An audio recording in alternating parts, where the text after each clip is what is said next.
Chapter 8 Mightier Than the Sword. 2 days later, the photographer came to take class pictures. The 5th grade picture would be taken last, right after lunch. Dad gave Nick and the secret agents plenty of time, and they whispered something into the ear of every 5th grader. All the individual pictures had been taken, and finally it was time for the group picture. Everyone was lined up on the auditorium stage. Everyone's hair looked great, and everyone was smiling. But when the photographer said, "Say cheese," no one did. Instead, every kid said "Frindle," and they held up one for the camera to see. The photographer was out of film, so that shot was the only 5th grade group picture he took. 6 of the 5th grade teachers were not pleased, and Miss Granger was furious. No one had really wanted to make the kids in the school talking about the new word. And when people pick up a new word, they say it all the time. The kids at Lincoln Elementary School liked Nick's new word a lot. But not Mrs. Granger. The day after the class picture, she made an announcement to each of her classes, and she posted a notice on the main bulletin board by the office. Anyone who was heard using the word Frindle instead of the word pen will stay after school and write the sentence 100 times. I am writing this punishment with a pen. Signed, Mrs. Granger. But that just made everyone want to use Nick's new word even more. Staying after school with the Lone Granger became a badge of honor. There were kids in her classroom every day after school. It went on like that for a couple of weeks. One day near the end of 7th period, Mrs. Granger asked Nick to come to talk to her after school. "This is not an detention, Nicholas. I just want to talk." Nick was excited. It was kind of like a conference during a war. One side waves while a white flag and the generals come out and talk. General Nicholas Allen. Nick liked the sound of it. He stuck his head in Mrs. Granger's doorway after school. "You wanted to talk with me?" "Yes, Nicholas. Please come and sit down." When he was settled, he looked at him and said, "Don't you think this Frindle business has gone far enough? It's just a disruption to the school, don't you think?" Nick swallowed hard, but he said, "I don't think there's anything wrong with it. It's just fun, and it really is a word. It's not a bad word, just different. And besides, it's how words really change, isn't it? That's what you said." Mrs. Granger said, "It is how a word could be made up brand new, I suppose. But the word pen, should it really be replaced by that other word?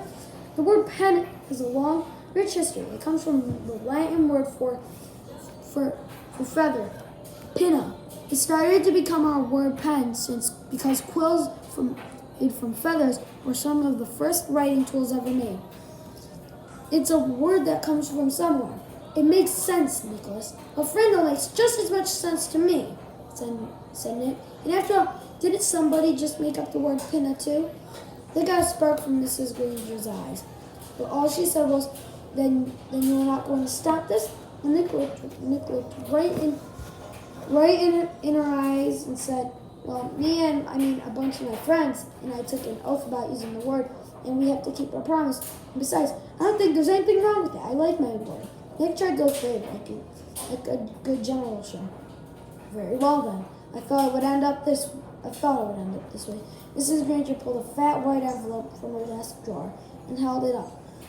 "This is a letter I've written to you, Nicholas." Nick held out his hand, but thinking she was going to give it to him, but she didn't. "I'm not going to send this to you until this is all over. I want you to sign your name and put today's date across the back of the envelope. When you read it, whenever that may be, you will know that it is the same letter and that I have not made any changes to it." "This is weird," Nick said to himself. But to Mrs. Granger, he said, "Sure." And he signed his name in his best cursive and put the date under it.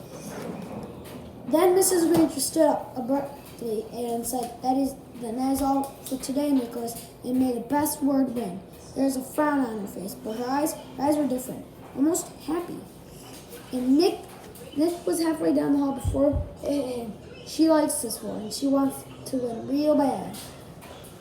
Walking to school the next day, Pete had an idea. How about we see if we can get every kid in the whole fifth grade to go up and ask Mrs. Granger, "Can I borrow a Frindle?"